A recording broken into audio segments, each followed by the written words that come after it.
Lakurawa gang attacks Nigeria-Benin border checkpoint. Rice farmers, millers urge government support to boost production. Vice President Shatima, other dignitaries attend late Sheikh Dahiru Bauchi's burial. Away from Nigeria, Uganda police disrupt Bobi Wine's campaign rally. A warm welcome to News Hour on Trust TV. I am Maimuna Bagudu. We begin with security matters. On a sad note, 3 officers of the Nigeria Immigration Service have been killed in a deadly midnight attack by members of the Lakurawa terrorist group at a border checkpoint in Kebbi State. The attack occurred around midnight on Wednesday at Bakinroa along the Maje border axis of Bagudo local government area. Now, local sources told our correspondent that the terrorists stormed the checkpoint unexpectedly and opened fire on the officers on duty, killing 3 of them instantly. The attackers reportedly set the bodies ablaze before fleeing into the surrounding bush. This incident comes barely 2 weeks after a customs officer was also killed at the same location near the Nigeria-Benin Republic border, raising alarm over intensifying insecurity along the corridor. The attack happened despite a joint border security agreement signed recently between Nigeria and Benin Republic, aimed at curbing assaults on security personnel in the area. A security sources who was not authorized to speak confirmed the attack, describing it as yet another coordinated strike by the Lakurawa gang, a group already linked to several violent incidents across Kebbi State. The motive behind the attack remains unclear, but authorities say investigations are underway. When contacted, the State Police Public Relations Officer CSP Nafiu Abubakar confirmed the incident but said details were still sketchy. Inna lillahi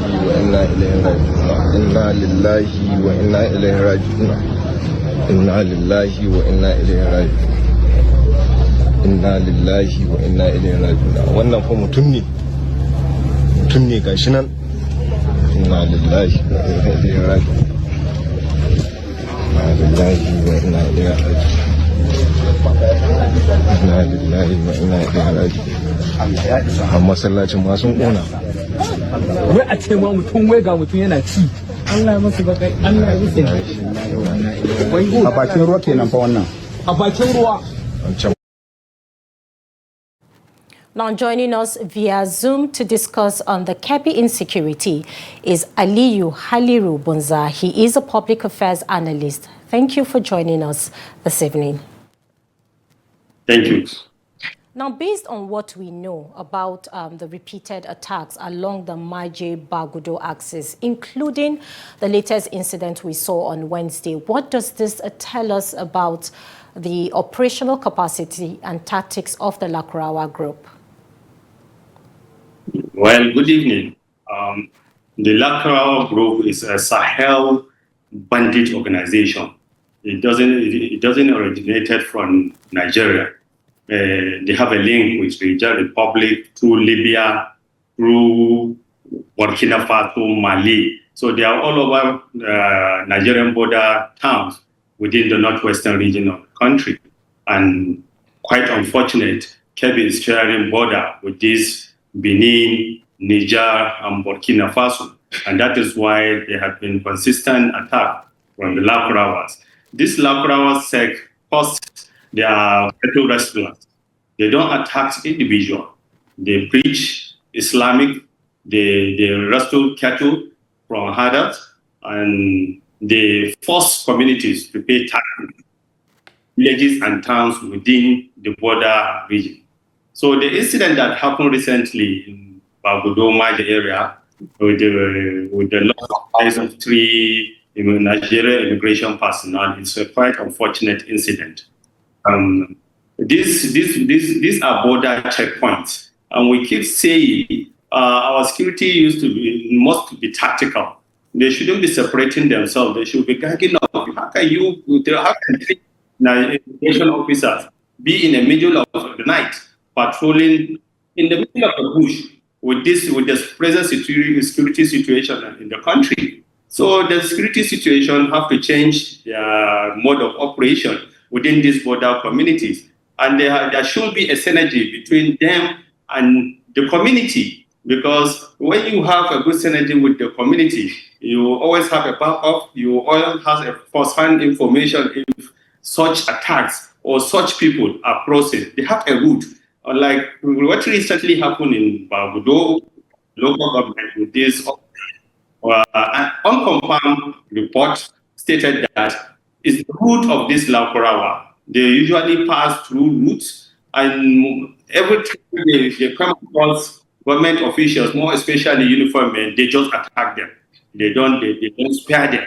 So our security personnel need to be off and ready at all the time, not only in the night, because the Lakorawa, they operate in daily basis, in the morning, in the afternoon, in the evening, and in the night. They don't have a specific time, because they migrate from one place to another. If they attack, they move.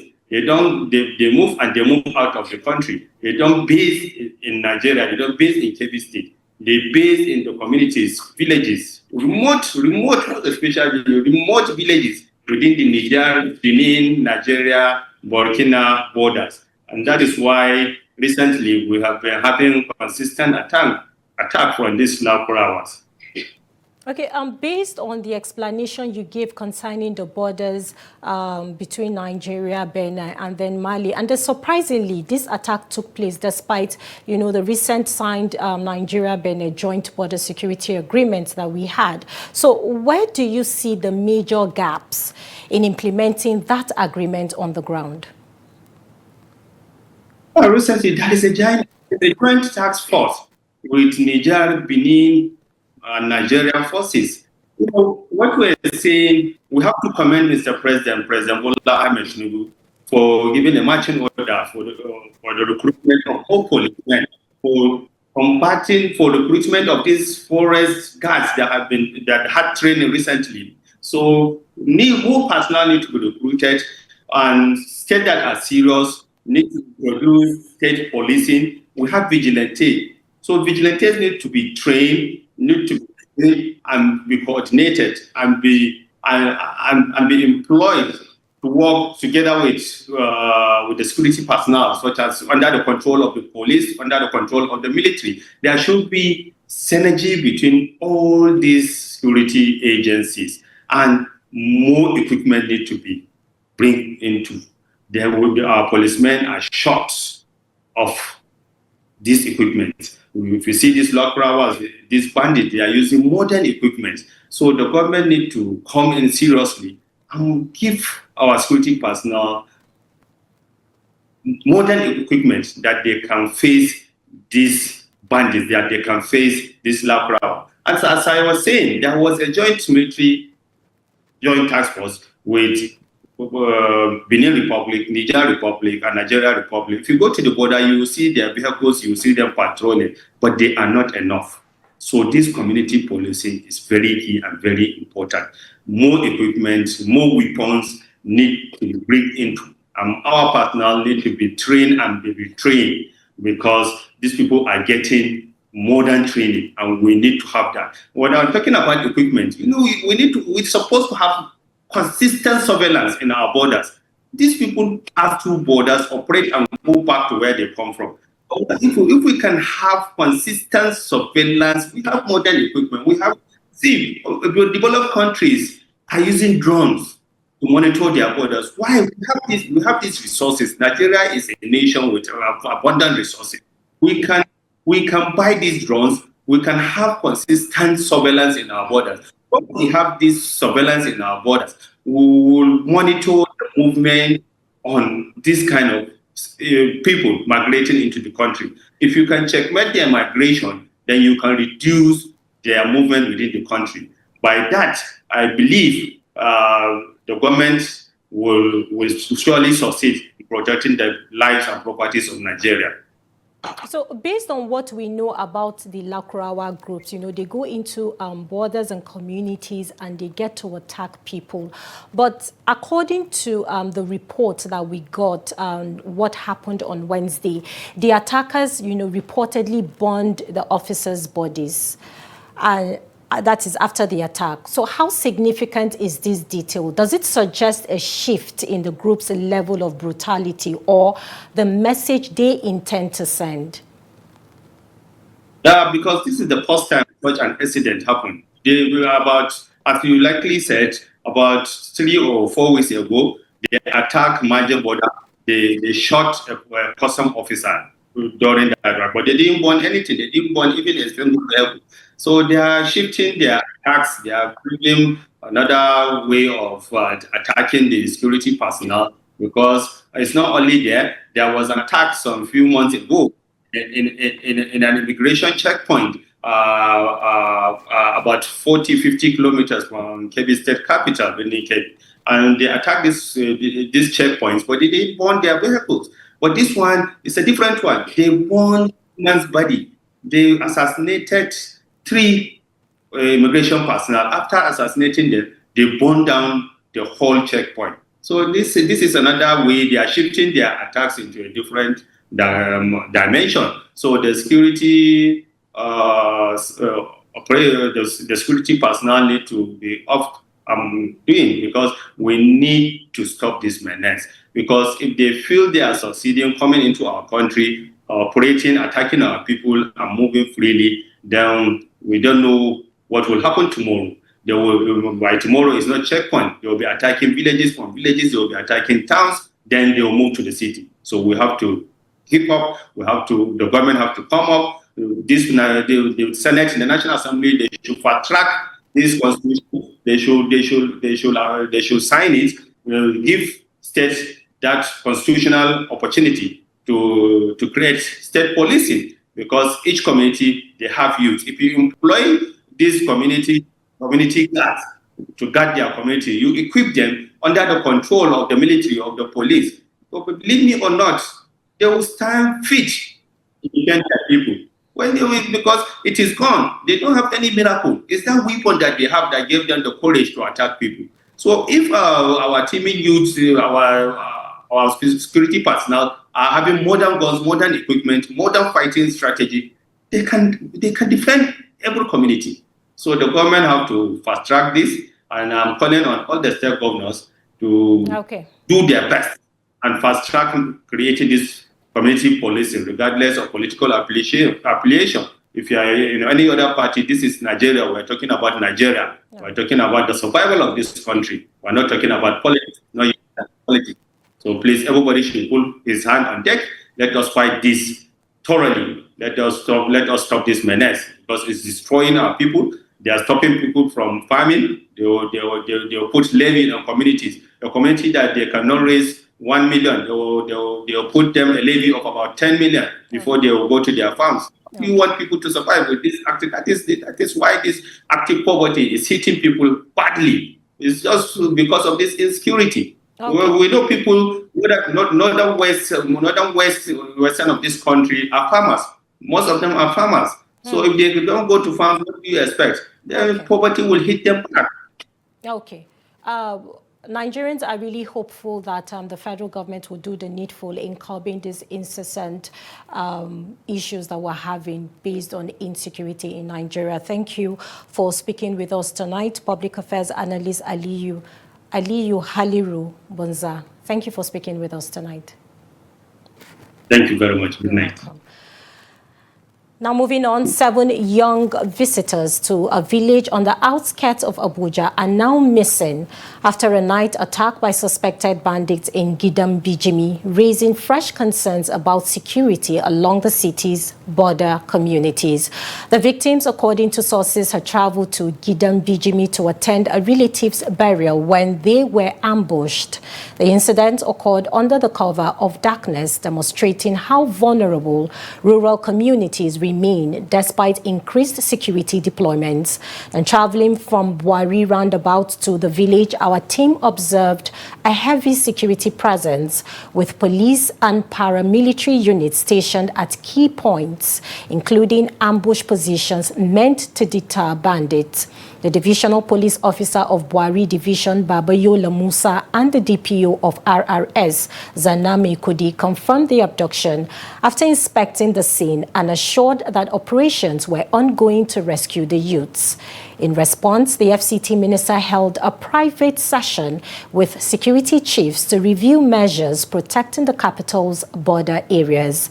The FCT Commissioner of Police, CP Mila Dantawaye, said the coordinated operation is now underway to confront criminal elements and prevent further attacks. Residents of Gidambijimi and surrounding communities remain on urge, calling for urgent action to secure travel routes and prevent similar incidents in the future. The House of Representatives is pushing major reforms to strengthen Nigerians' anti-corruption institutions and demanding accountability from key government agencies. Now, lawmakers, also raised new concerns over rising insecurity in the Federal Capital Territory. We begin with renewed calls to empower the Code of Conduct of the Security Agency, the Code of Conduct Tribunal, and the ICPC. Let's take a look at the report. Speaker of the House, Abbas Tajuddin, says corruption has severely undermined national development and weakened democratic institutions. He insists that strengthening the country's anti-corruption agencies is essential to rebuilding public trust.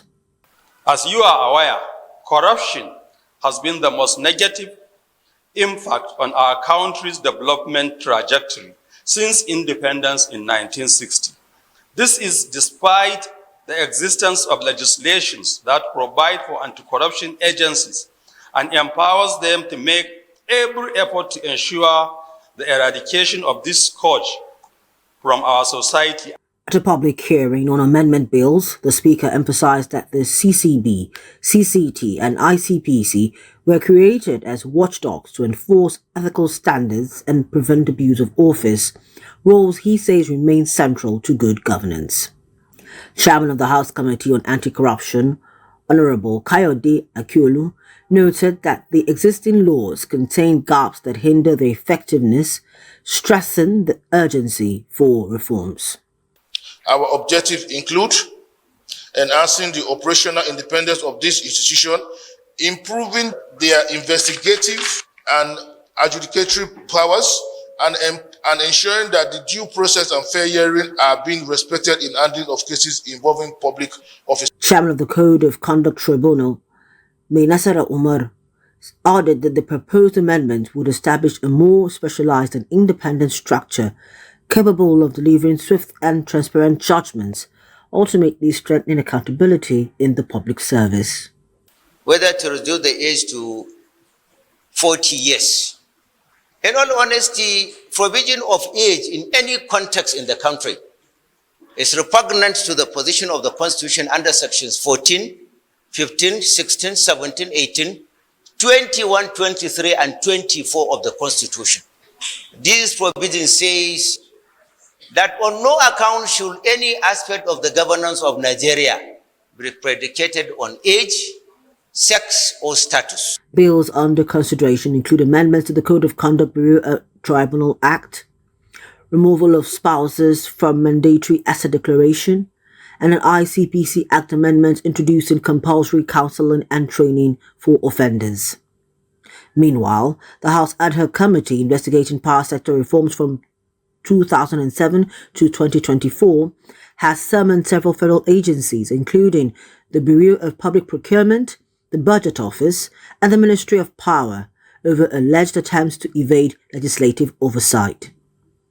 Committee Chairman, Honorable Al-Mustafa Aliyu, said the agencies ignored official letters, reminders, and document requests dating back to November 10. He ordered them to appear before December 8, warning that failure to comply could trigger constitutional sanctions. The BPP, that the Bureau of Public procurement, the budget office for the Federation, the Accountant General, Office of the Accountant General of the Federation, the Minister of Finance, and the Minister of Budget and National Planning should make appearance on the scheduled dates. And if they could not effectively put their house in order and appear on the scheduled date, they must make appearance on the 8th of December 2025 before this honorable committee. And in the Federal Capital Territory, lawmakers say insecurity is rising sharply. Speaker Abbas, represented by Honorable Julius Pundi, described the surge in kidnappings, robberies and killings as unacceptable. He questioned why a $460 million CCTV project financed through a Chinese loan has failed to improve surveillance or reduce crime in Abuja. Committee Chairman Honorable Donald Ojogo called the failed CCTV system a scandal of monumental proportions, warning that Abuja has increasingly become a theater of fear. Conduct a thorough and forensic investigation into the status of the 460 million naira CCTV project. 2, determine its operational capacity, functionality, and integration with the security architecture in the Capital Territory, FCT. By today's standard, $460 million is minimum of 660 billion naira. And you know what that can fund in our national budget. So that will not be allowed to go into the waste bins. But like we have stated, the mandate of the Speaker is clear. Our mandate is also clear. We are on a truth hunt. We are not on a wish hunt. The House says its reforms, investigations and security inquiries will continue in the coming weeks. Lawmakers insist the goal is accountability, transparency and improved safety for all Nigerians. Still on security matters, the Christian Association of Nigeria in Niger State says there has been no contact yet with the gunmen who abducted pupils and teachers of St. Mary's Catholic School in Papiri nearly 1 week after the incident. The Catholic Bishop of Kwantagora Diocese and Chairman of CAN in Niger State, Bishop Bulus Yohana, says the association is still waiting for any form of communication from the attackers. He disclosed that 315 people were taken during the November 21st attack, 303 pupils and 12 teachers. The gunmen stormed the school in Agwara local government area between 1 a.m. and 3 a.m., shooting a security guard before rounding up the victims.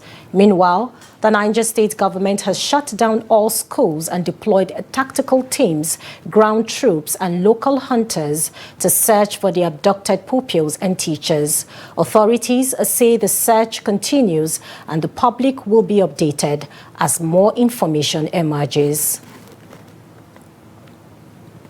3 farmers have been killed in a fresh attack on farmlands in Gwa West local government area of Benue State. The victims were reportedly shot and brutally assaulted while working on their farms in Gilim Ashi village along the Naka Agbagbe Road behind Government Comprehensive Secondary School, Naka.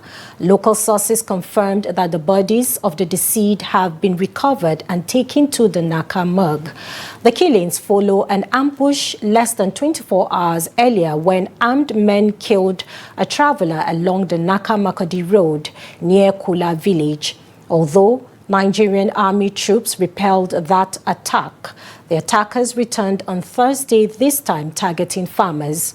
Authorities are yet to issue an official statement as investigations continue.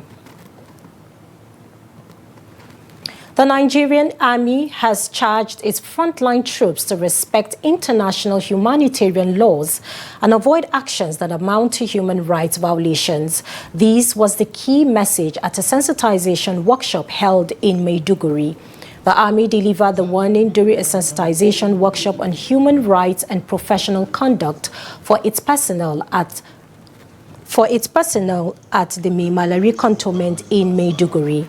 At the event, the military emphasized its determination to bring an end to terrorism in the northeast and restore peace and social economic stability to the region.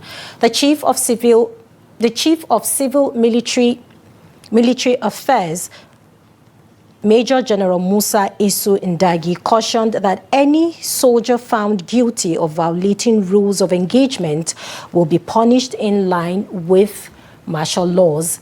He also warned against the stealing of arms to insurgents and raised concerns over drug abuse among troops, stressing that such practices undermine the fight against terrorism. In the theater of operation, they're exposed to arms and ammunition. There will be temptation, if care is not taken, for some to even give arms to the adversary for several reasons, particularly pecuniary gains. So we are here to caution them that the Nigerian Army will not spare anybody who is caught pilfering arms and ammunition. We also know that the operations exposes them to very tedious conditions that will make them to take drugs to keep up with the operations, which in essence is not good for their health, because such drugs, aside affecting their health, will also complicate the security situation. So this sensitization workshop is also aimed to talk to them about the issues of drug abuse. So generally, the Nigerian Army is on top of the game in ensuring that the troops are well equipped and well trained to stamp out terrorism in our land. Now, northern governors have repeatedly responded to rising insecurity with a series of security summits, workshops and seminars. But critics argue these gatherings often produce little concrete action, leaving communities vulnerable while meetings continue to dominate the policy agenda. In the explainer, Abdullahi Ahmed looks at gaps between the talk shops and real impact. Let's take a look. Northern governors are heading to Nasarawa State for another security summit. On the surface, it looks like they are taking action. But for people living through attacks, kidnappings and displacement, most of these meetings have become routine, all about big speeches, long communiques with little to change. The numbers show a deep problem. Since the Chibok abduction in 2014, Nigeria has recorded 92 major school attacks. A total of 2,496 students have been abducted. Just this past week, gunmen took over 300 students and 12 teachers from a Catholic school in Niger State. 5 days earlier, 25 girls were taken in Kebbi. The families remain traumatized. Communities now treat going to school as a risk, not a right. For a region already struggling, the cost is heavy. Agriculture, the North's main strength, is shrinking under this pressure. Research shows that a 1% rise in insecurity causes a 0.21% drop in crop output and a 0.31% drop in livestock. Over 2.1 million hectares of arable farmland across northern Nigeria now remain inaccessible due to insecurity. That's a direct hit on Nigeria's food supply and national GDP. Yet, every year, budgets allocate billions to security votes and emergency measures. Many governors set up their own local security outfits at the state level. But most of these outfits are reactive and patchy, poorly trained, poorly supervised, and easily overwhelmed. The result is the same cycle. A major attack happens, leaders condemn it, call for a summit, and move on until the next tragedy. Meanwhile, the Southwest took a different route. Amotekun isn't flawless, but it has shown what a regional initiative can look like when there is structure, funding, legislation, and a clear chain of command. It protects farms, responds quickly, and works alongside the Nigerian police. People feel its presence. Now, that level of organization is what is missing in most northern states, despite 10 years of worsening violence. With the Nasarawa Security Summit now on the agenda, the big question remains, will this be another symbolic gathering or the beginning of real change? And with state police back in the national debate, will creating new forces shift anything when governors haven't been able to deliver results with the resources they already control? If insecurity keeps rising, if schools keep shutting down, and if farmers stay away from their farmlands, the price will only get higher. Northern Nigeria cannot afford another round of speeches without action. The region needs structure, it needs discipline, trained personnel, and transparent spending. It needs leaders ready to move past the talking stage. Because for millions of people, the time for summits has expired. Now, former President Goodluck Jonathan expressed gratitude to President Bola Tinubu of Nigeria and Hassan Ouattara of Cote d'Ivoire for their swift evacuation efforts during the Guinea-Bissau coup.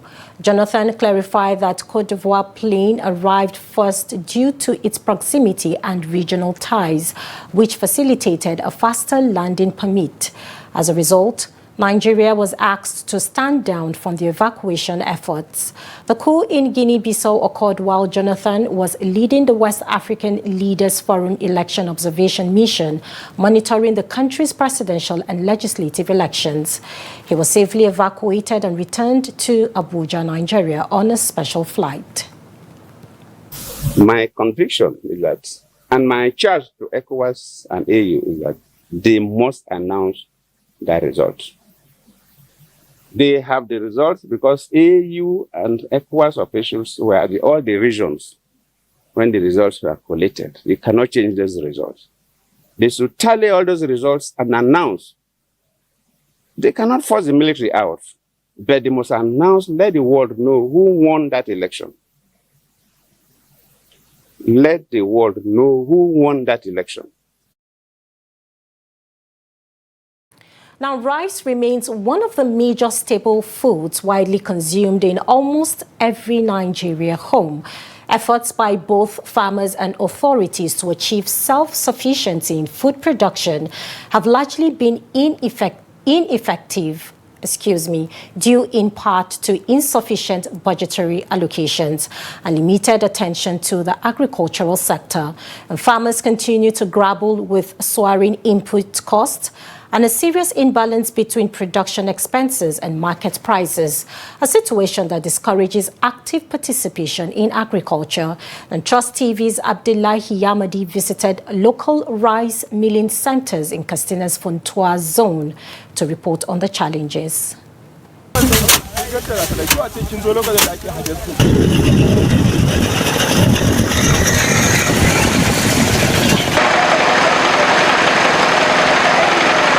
Katsina in northwest Nigeria is one of the country's agricultural hubs, producing a significant portion of food crops consumed nationally and beyond. Yet, farmers receive little intervention from authorities to boost their production capacity. Rice farmers are among the worst affected, facing high costs of inputs, inadequate capital, expensive labor, and low market prices for their produce. In the Funtua zone, where large quantities of rice are produced annually, farmers still rely on outdated methods for both cultivation and processing, despite perceived government investments in the sector.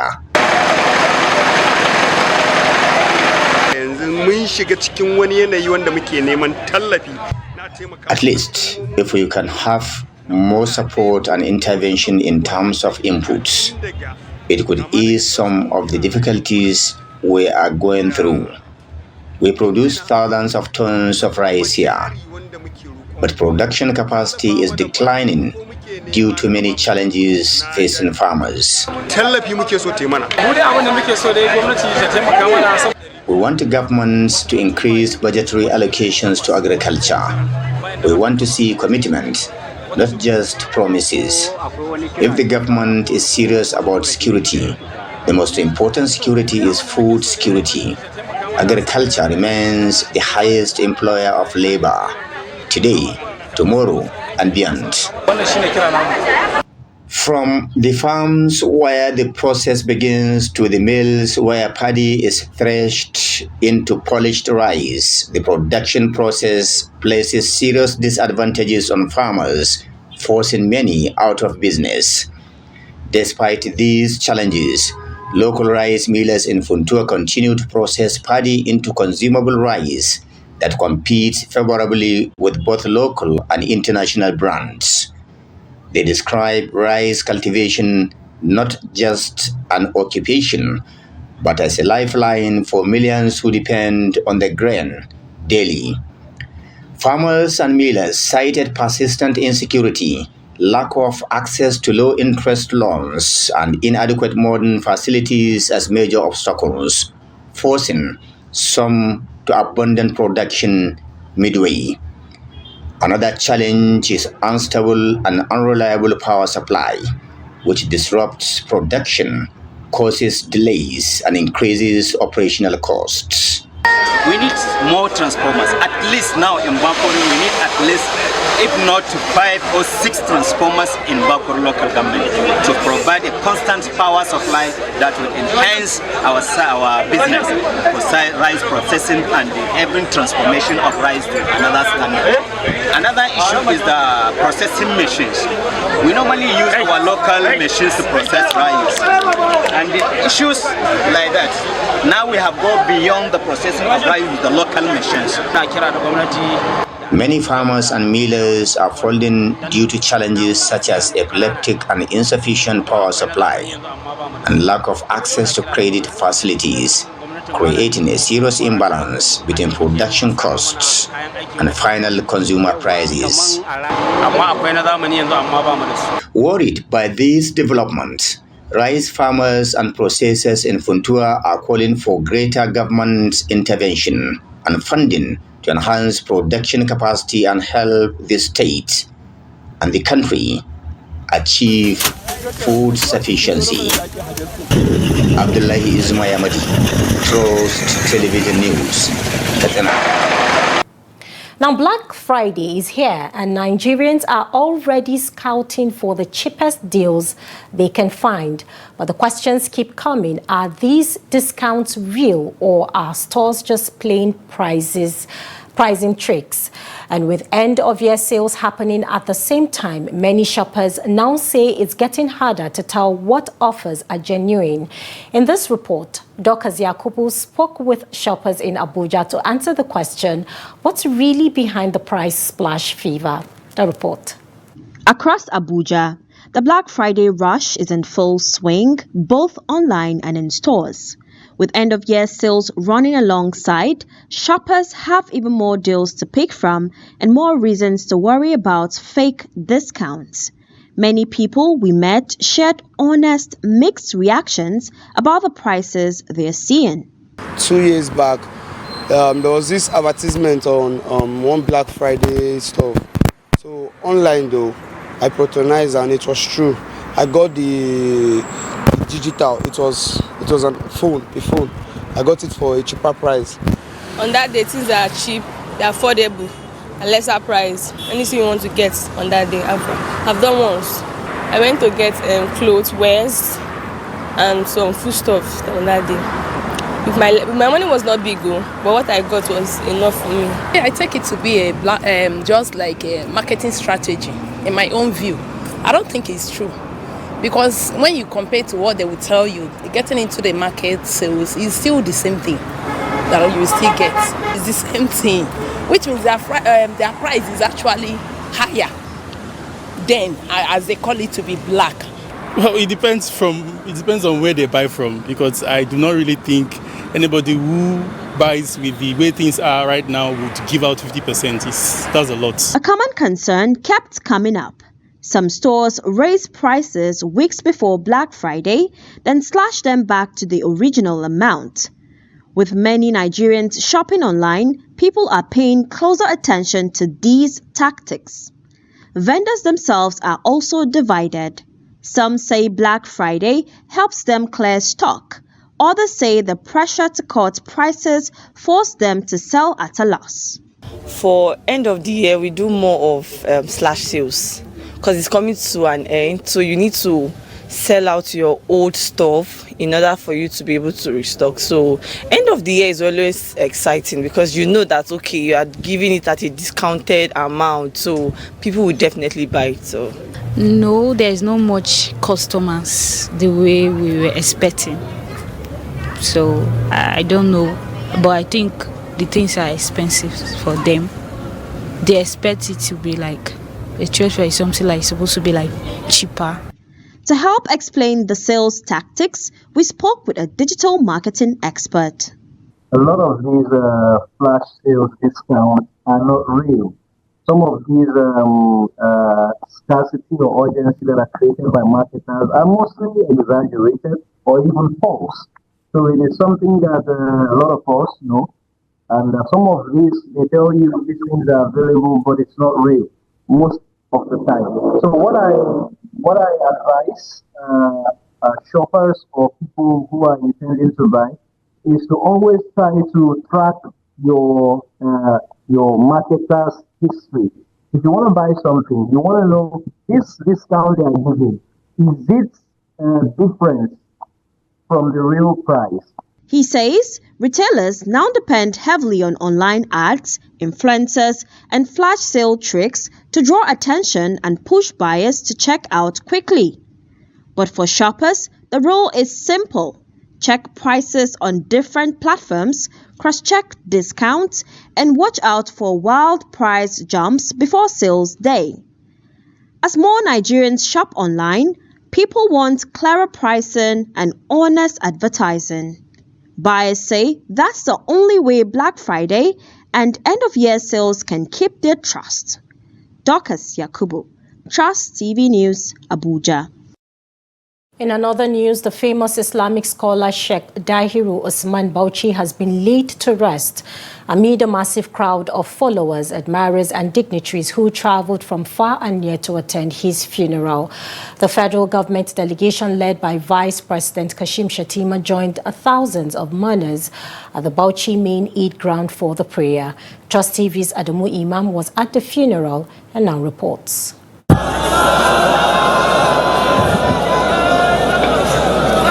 The funeral prayer of Sheikh Dahiru Usman Bauchi was initially scheduled to take place after the Jumu'at prayer.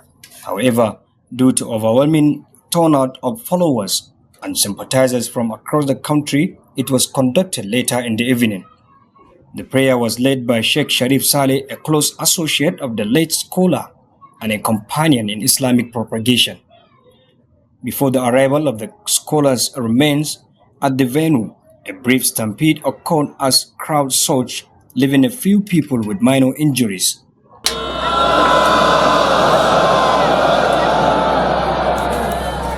After the prayer, followers described Sheikh Dahiru's passing as a monumental loss to the nation, noting his decades of contribution to Islamic scholarship and community development.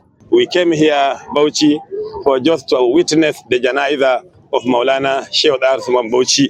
If somebody asks me, what will we take from the life of Maulana Sheikh Usman Bauchi, what we are saying, we are going to take the whole Islam from him. We are going to take the whole Tijaniya from him. We are going to take the whole good from him. Whatever is good, we have seen it with Maulana Sheikh Usman Bauchi. Nothing left is enough. If we need fatwa, if we need teaching, if we need any kind of ibadah, Maulana Sheikh Usman Bauchi is enough to us to hold on from. Sheikh is not only a leader of a particular group. His funeral is for the entire Muslim Ummah because of his enormous contribution to the preaching of Islam. God has endowed him with wisdom. So this crowd you saw is not surprising. God has already blessed him. May his soul rest in perfect peace. The Sheikh's death has created a huge vacuum that could not be replaced anytime soon. This is a big loss to the entire Muslim Ummah and the country. May God grant him eternal rest and give the family the fortitude to bear the irreparable loss.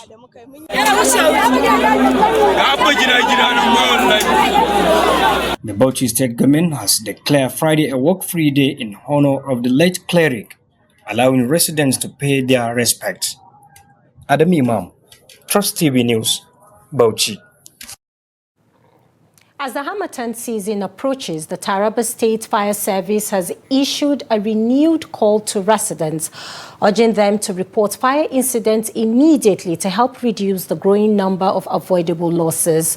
This appeal comes as some community members raise concerns over what they describe as delays and challenges in firefighters' response efforts. The report.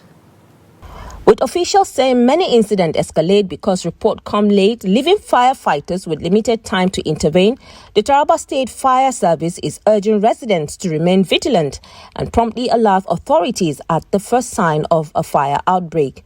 The State Controller of the Fire Service, Nuhu Majinyawa, explained that the command is fully prepared to respond, but depends heavily on timely information from the public. He said their phone lines are active 24 hours a day, adding that collaboration with residents would significantly reduce losses. So we have been experiencing a lot of outbreak fire as we are entering the Harmattan period, and it has become a usual thing. We are not afraid of it. Okay. We are well to do. Okay. There's problem with the public. They don't know. They feel that we have some equipment that detectors or whatever they may think that if there's outbreak of fire, we will know. Yeah. They never knew that we work on information. Yeah. Some people used to call us through telephone. Some people used to come by themselves to this place to call us to go. That example that I gave, it was that very pansy. I even called my pansy, not even me.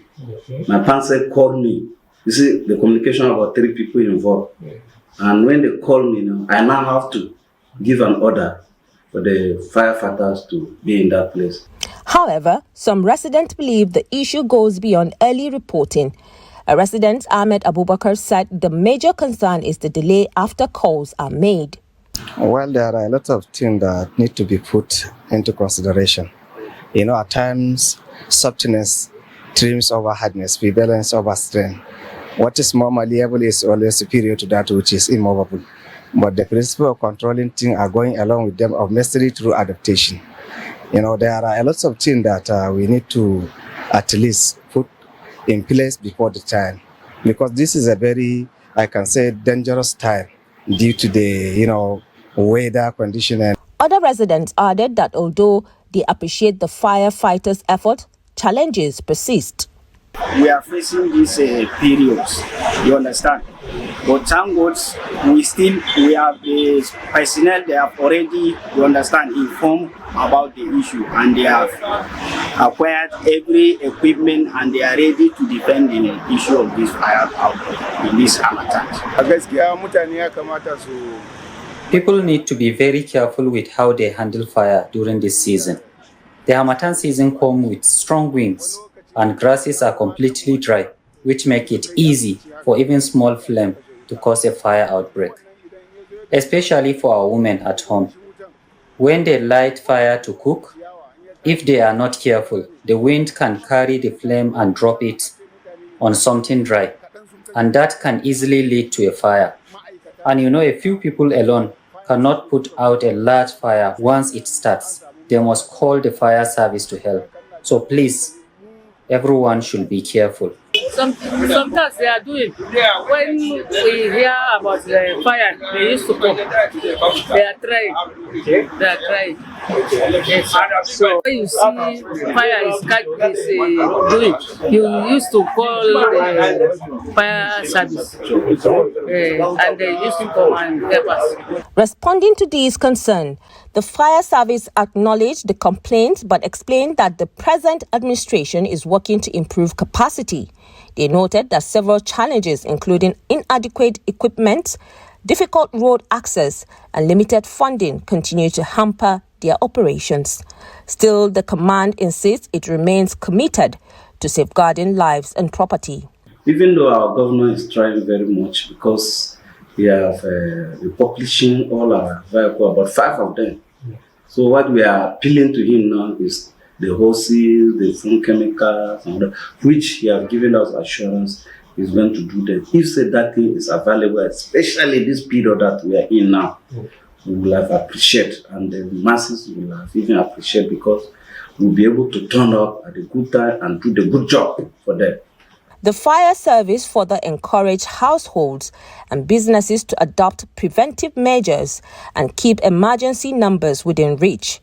Residents, however, hope to see significant improvement in response time as the dry season sets in. And now in business, the Central Bank of Nigeria has directed all banks, payment service banks and other regulated financial institutions to immediately withdraw any advertisement that does not meet consumer protection and fair marketing standards. In a circular, the CBN said the recent review showed that many financial institutions still publish adverts that exaggerate benefits, hide key information and risk management, or rely on unaudited financial statements. The Apex Bank warned that such practices mislead customers and undermine the integrity of the financial system. Now, away from Nigeria, Uganda police fired water cannon and tear gas on Thursday to disperse supporters of opposition presidential candidate Bobi Wine during a campaign stop in Kayunga district, about 75 kilometers from Kampala. Crowds had lined the roads to welcome the National Unity Platform candidate as he continued nationwide mobilization ahead of the January elections. Nigerians have been called upon to see sports development as a collective responsibility to make the sector valuable. Now we join Adeni Ajishafe for more. In a bid to develop sport from the grassroots to world-class level, Nigerians have been advised to see sport as business, like the top-performing nations take sport with seriousness. To earn a better chance of doing well in sport, Nigeria must begin to change their mentality of seeing sport as mere way of shedding sweat to business and as a unifier, considering the role it plays in bringing people together regardless of their tribes or religion. Aside investing in grassroots sport development, Nigerians need to also cultivate maintenance culture on sport facilities that serves as platform for athletes to prepare for competitions.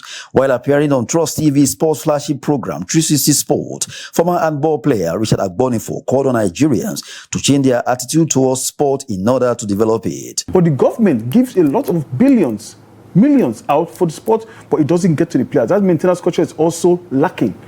Yeah, so maintenance of the players, maintenance of the facilities has to change. Somebody has to say, okay, good, take responsibility to make sure that what we have is maintained and it will remain. I'll just give one small example. In the hotel I used to stay one time, I come to a very, very beautiful hotel, and I just imagine it was so dusty. I just imagine myself how the hotel would look 10 years ago. Even just the sign of the hotel, number 20, is dirty. All you have to do is just take a rag and clean it. We don't see things like this. It makes it more attractive. When we maintain ourselves, our culture, our facilities, everything we do, handball, no matter what sport, will be attractive to the rest of the world. Agbonifo implored government at all levels to prioritize sport while calling on youth to participate with passion. It has to be in a way that everybody, not just the coaches, the teachers, but the parents, everybody has to be involved. And the National Government Sports Federation have to be involved 100%. Not just sending somebody to go there, they have to be involved 100%. They have to say, look, we have to start the grassroots. We want to, this is a campaign, all grassroots, we want to start, and they don't not just play competition one day, they should play league for children, for the youth, under 12, under 15, under 18, league. They'll be playing games every week. Make it a very, very small zonal thing. Competition. Where they don't have to travel so far, because that is the problem, traveling too far. So they just play the zonal every week, and they'll be training once or twice a week, and they play in weekend. You will see the level that things will change. Sports is not just for the competition. Sports is also for the good health of the children. The more sports you do, the mental alertness is there for school also. Sport is not to be taken with levity, considering how it helps the youth off social vices. Hence, the need to invest in the sector to create peace, as the saying goes. Sport unites all. That's Sport News. I'm Adeni Ajishafe. With that, we've come to the end of News Hour on Trust TV. Do well to follow us on all of our social media platforms and subscribe to our YouTube channel for more news. I am Memuna Bagudu. Thanks for watching. Have a good evening.